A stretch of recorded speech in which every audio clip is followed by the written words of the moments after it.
It's another species showcase. I wonder what species this one's going to be about.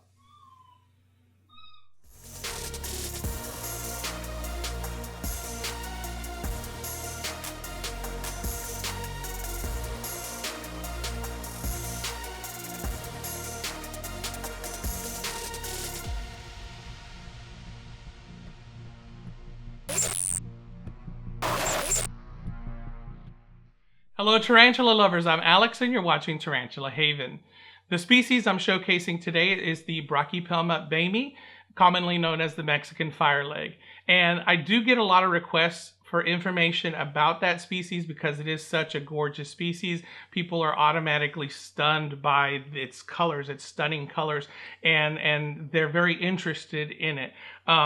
One of the reasons is because I have a student fan who painted me this painting of the Brachypelma boehmei from a photo that she got or she saw on my Instagram.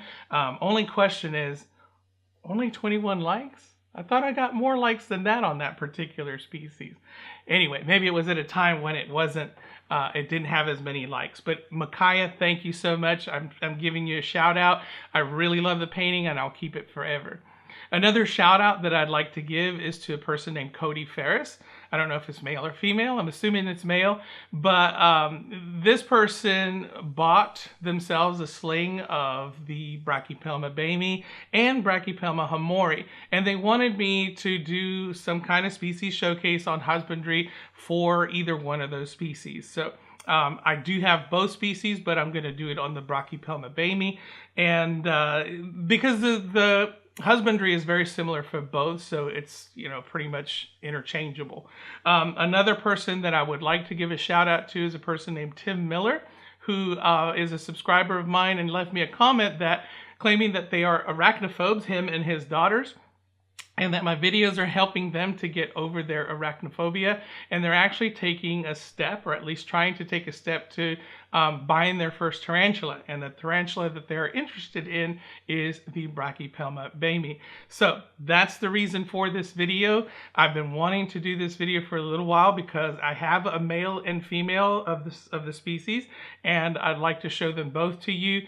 The male is in need of a rehousing. The female, she's actually good in her enclosure, but her substrate has kind of worn down a little bit, so I need to add a little bit of substrate. So that gives me an opportunity to pull them out and let you see them and give you a little bit of information about that.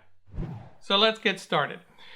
In this enclosure, I have my male Brachypelma boehmei, and his name is Boris. And Boris is actually kind of special to me because he is the first tarantula that my son and I both kind of bought jointly. We were at a pet reptile show and we'd bought some stuff, and he was really wanting a tarantula. And we were looking at different species to buy, but we saw this one and we decided that we wanted to get it. And we had a little bit of money left, both of us did, so we pooled our money together and we bought him. And we enjoyed him. He was very interesting to watch and feed and everything. And when he got a little bit older, about 2 to 3 inches, I sexed the molt and I found out that he was male. So we were both kind of brokenhearted about that. However, in this particular species, even if it's a male, they are a relatively long-lived species.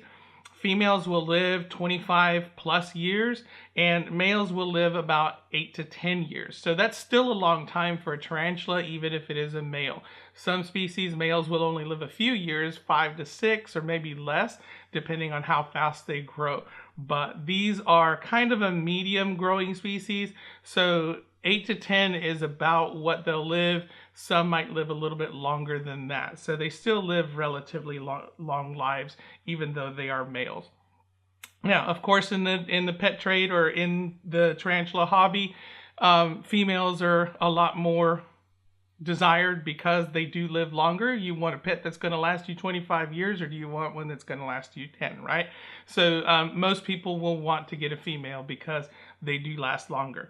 So I do have a female, and I got lucky about that, and I'll explain that when I bring her out. So anyway, he's in need of rehousing.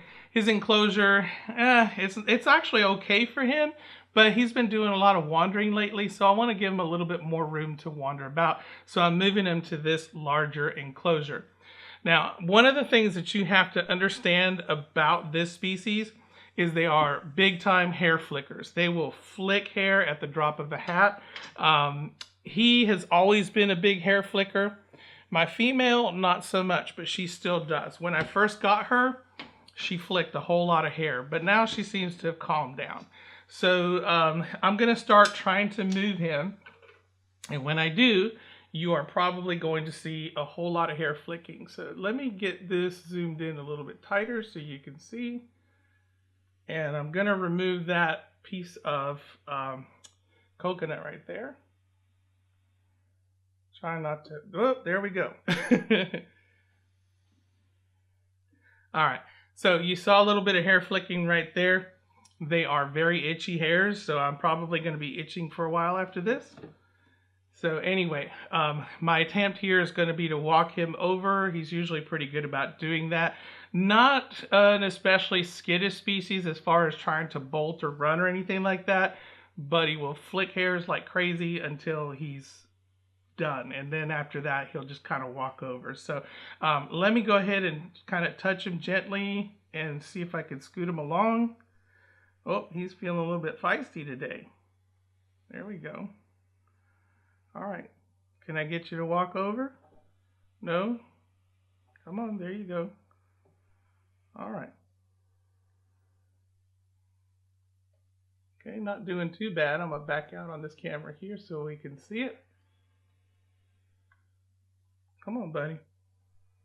There we go. Whoops, he's scrambling a little bit.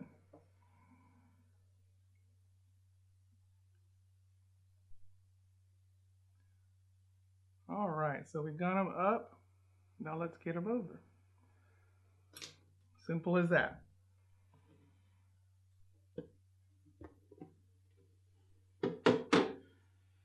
Now, one of the good things about it being a New World species is that they aren't too overly defensive.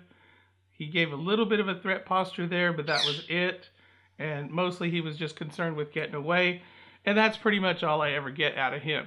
So he just went over. He's in his new enclosure. And he's probably going to want to inspect it a little bit. Now, as far as substrate is concerned, I just keep them on cocoa fiber. I did have a lot more substrate before, but he never burrows. So he never tries to burrow. And, oops, he's trying to climb out. Come on, buddy. Come back in. Oh, he's being stubborn. Oh, we're going for a walk. Let's move this back. All right.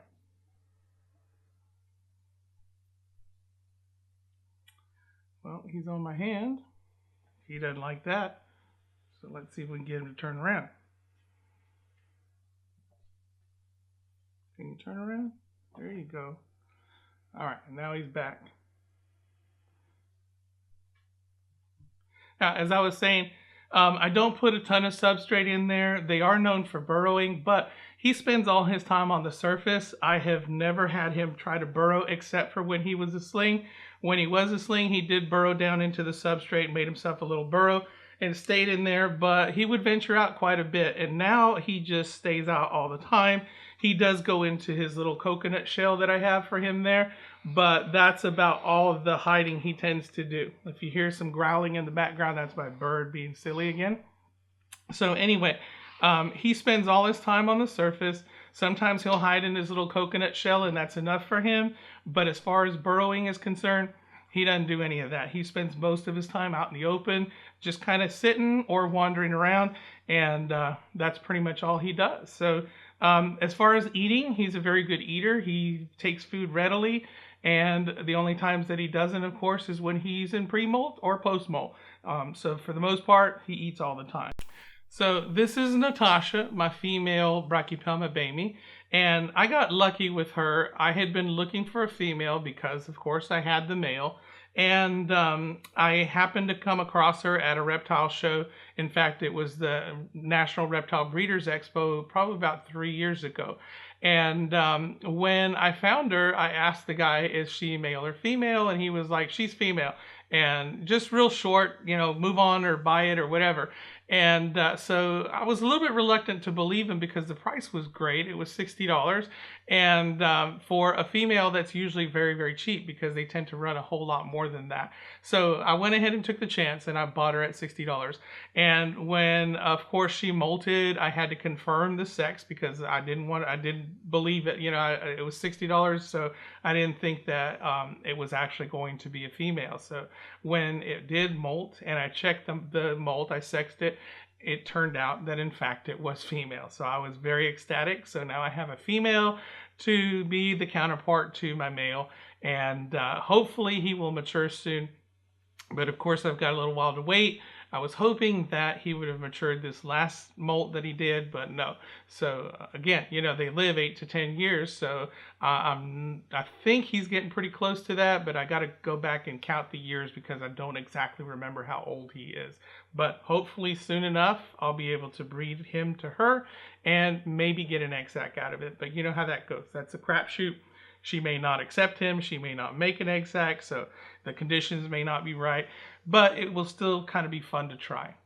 So anyway, what I'm going to do with her is kind of the reverse. I'm going to take her out of here and put her into this enclosure, and then I'm going to add more substrate to her current enclosure and then put her back in. The substrate was a lot taller when I first put it in there, but when things dry out and they settle and everything, it did shrink down quite a bit. So I need to put some more. She doesn't usually climb the sides of the glass, but every now and then she does, and I worry that if she falls, she might break a leg or rupture her abdomen or something like that. So as you can tell, I don't really have a whole lot of decoration in here in her enclosure. She's perfectly fine with this. She rarely goes into her coconut shell. She rarely tries to burrow. I don't think she's ever tried to burrow. She just kind of sits out in the open, and that's pretty much all she does. So I really enjoy her. She's an excellent, excellent display animal, and I would definitely say that they're a pretty good beginner species, except for the fact that they do kick a lot of hairs. That's the only drawback to this particular species that I would see as not being for beginner. But if you can deal with that, then, you know, this is definitely an excellent beginner species. Okay, so I'm going to attempt to walk her over just like I did with Boris.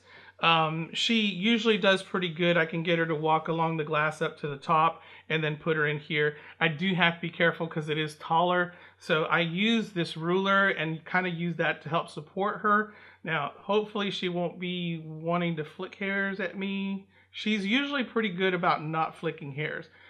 So yeah, there you go. She's kind of moving a little bit jittery, but she's not flicking hairs. She's just going along with it. She just wants to get away from the ruler.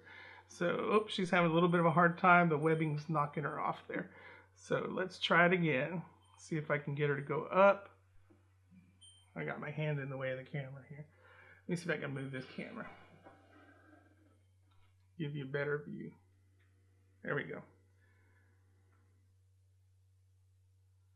All right, come on, baby.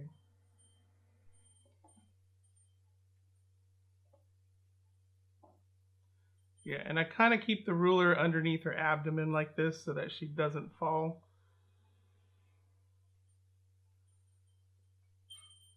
Once I get her to the top, she's usually pretty good. Come on.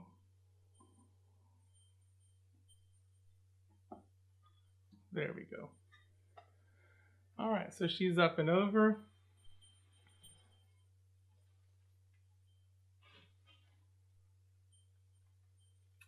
And after that, it's just a matter of walking her down. And once she gets on the plastic, it's a lot easier for her to grip, so I don't have to worry about her so much. All right, so I got her into the other enclosure, and I'm going to go ahead and fill this up. I'm not going to do it on camera because it's just a lot of just regular stuff. So give me just a second, and I'll be right back.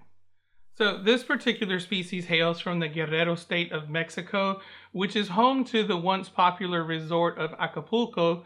And it's not such a popular resort anymore because it's actually on the areas that you should not visit, or it's listed as the areas that you should not visit when visiting Mexico. And that is because of the drug cartels and all the violence that occurs in those areas. So these are protected in Mexico. And in fact, they They carefully regulate the exportation of these. They do have people that breed them there, and we also have people breeding them here in the United States.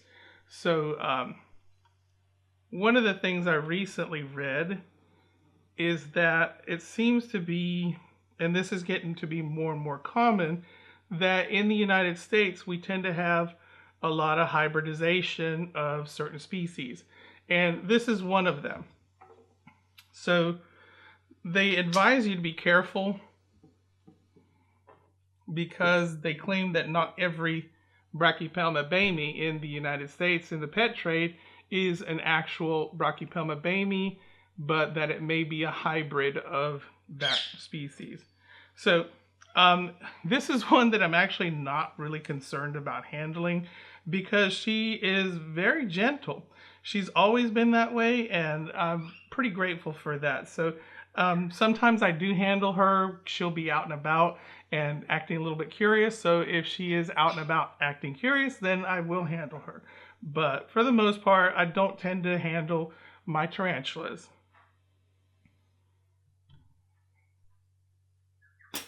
Whoops.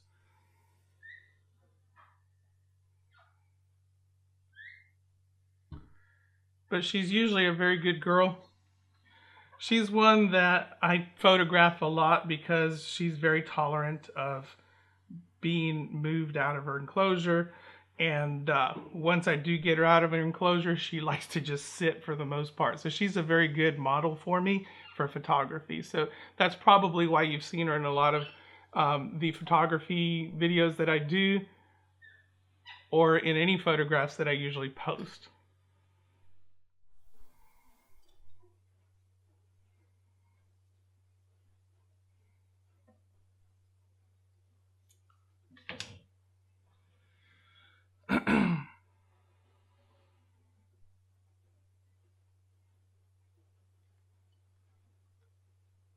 Okay, so she decided completely on her own to climb up into her enclosure there. So there she is.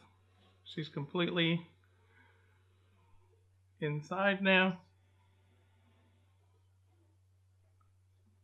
There we go. All right, and just a beautiful species. People often ask me if the red is as brilliant in real life as it is on video or on pictures. And the answer is yes. That red is very brilliant. It's a lot more bright when they first molt, of course, when their colors are nice and bright. And it does dull down to almost a rust orange. And that is usually when you know that they're getting ready to molt, because their colors get real dull, and they don't have that brilliance that they usually have. The knees tend to maintain that bright red color, but the carapace and the legs will usually end up getting a dull, rusty orange color. Now, as far as Sling Care is concerned, I don't actually have a Brachypelma boehmei sling, but what I do have is a Brachypelma amelia, and they're very close in appearance. The Brachypelma amelia, of course, has a little bit of a different pattern on the carapace, and the legs are not quite as orange on it. So anyway, this Brachypelma amelia sling that I have, I keep it in one of the pixie boxes. As you can tell, it still has plenty of room to move about there. So I'll keep it in here until it gets a little bit more size on it, and it almost fills up the enclosure, and then I will put it in a larger of the card boxes of the same brand of the pixie box here. So this one I just want to rehouse because it's gotten a little dirty in there. So I'm just going to move it from one enclosure to the other. And the way I keep them is very similar to the way, or exactly the same as the way I kept my Brachypelma boehmei as a sling. A little stubborn there. Come on. There we go.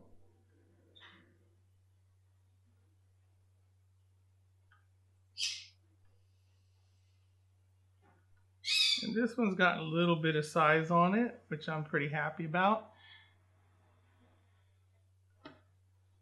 And it was real tiny when I first got it, but I'll just put her over.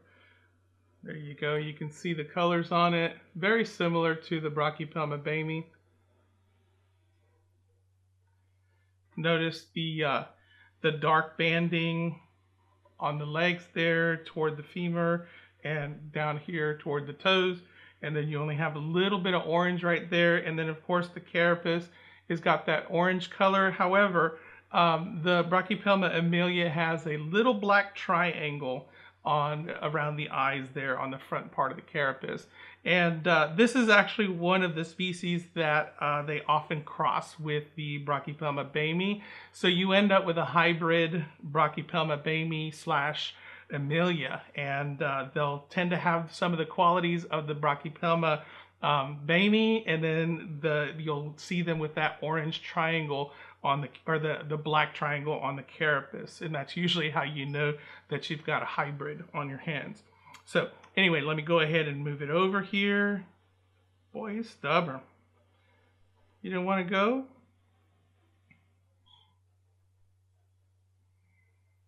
Like, I don't like this new box. All right, anyway, so I got it over here. So when I take care of the slings, as far as Sling Care is concerned, again, I just keep them in a cocoa fiber substrate just like this. And I don't really provide any kind of hide for them. I make sure it's deep enough that if they want to burrow, that they'll burrow. This Brachypelma amelia has never burrowed. It just kind of stays out in the open. It did make a little bit of a burrow and just kind of sat there, but it wasn't anything that went down deep or any kind of tunnel system or anything like that, like the Brachypelma vagans. But this one just kind of stays out toward the mouth of the burrow and out in the open too. So as far as watering is concerned, what I usually do is I'll only water part of the substrate, just like this.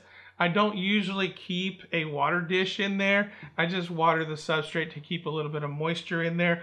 And I kind of allow it to dry in between waterings. Usually once a week is when I do it. And most of the moisture they get from their prey. So when they eat, they get moisture. But of course you want to maintain some humidity in there, which is why I wet down the substrate.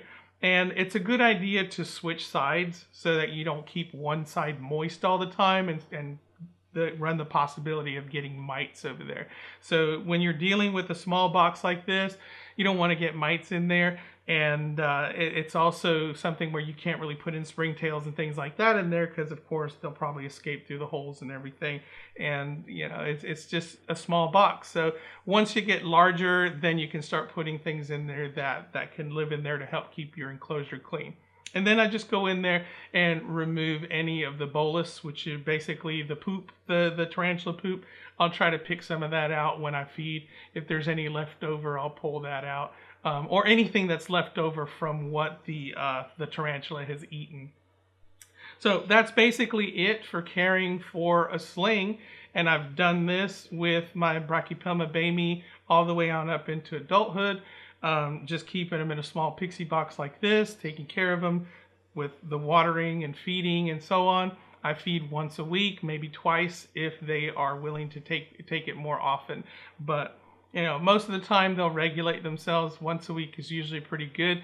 They get nice and fat, then they molt, and then they're ready to go again. So that's it for my video for today. I hope you enjoyed it.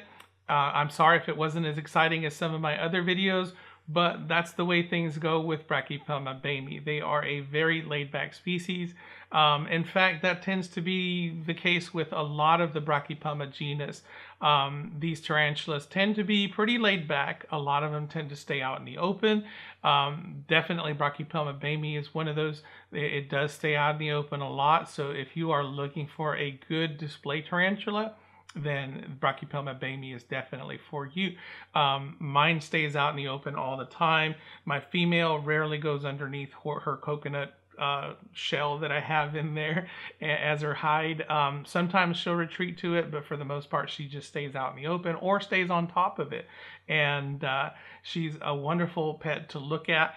As far as threat behavior, anything like that, the only thing that you really do have to worry about with them is the hair flicking. Some of them will tend to flick hairs more than others. My male is usually the one that flicks hairs the most, but I've noticed that has to be that it has a tendency to do that when it is right after molting. Of course, that may have to do with its vulnerable state. It hasn't hardened yet, so any little provocation and it will flick hairs. But once it hardens, as you saw, it hardly even flicked hairs when I was doing the transfer this time, which is, you know, unusual because it sometimes will flick hairs a lot more than that.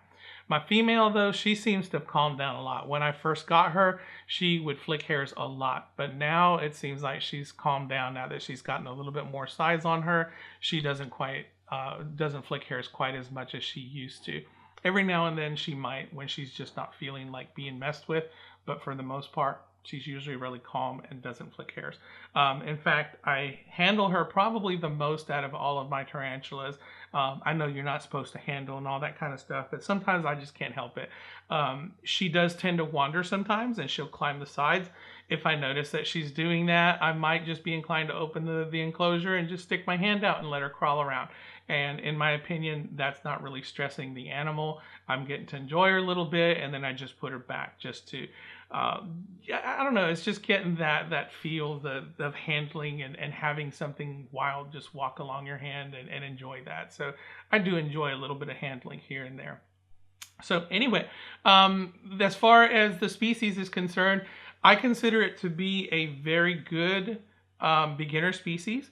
And I consider them to be very easy to take care of. I haven't had any problems with them. I've raised one from a sling, and I've raised this one from, I would say, subadult. And they've never given me any problems as far as being able to take care of them and molting and all that kind of stuff. As long as you keep the enclosure a little bit moist. With the adults, I keep it dry, but I keep a watering dish inside there. So I've always got water available for them. But for the most part, they do well in a dry enclosure. But the slings I do tend to keep a little bit more moist because, of course, you don't want them drying out, especially when they go to molt. So other than that, they're great eaters. They tend to be a little bit finicky here and there when they get bigger. As spiderlings and juveniles, they do tend to eat quite a bit. But as adults, it's hit or miss. Sometimes they will eat a lot, and sometimes they will quit for a little bit, and they will have a tendency to fast, especially before preparing for a molt. But that can actually last for a couple of months. So, you know, it's not as bad as, say, the rose hair tarantula, the Grammostola rosea and the Grammostola porteri, but they do fast a little bit, so sometimes they can be finicky eaters. Anyway, that's it for me today. I hope you enjoyed it. If you did, give me a like. If you want to see more, subscribe. If you want to support this channel, I do sell Tarantula Haven merchandise in my Redbubble store. I'll post a link to that down below in the description. Any of the proceeds that come from the Redbubble store will go directly to help support and grow this channel. Until next time, keep loving them tarantulas.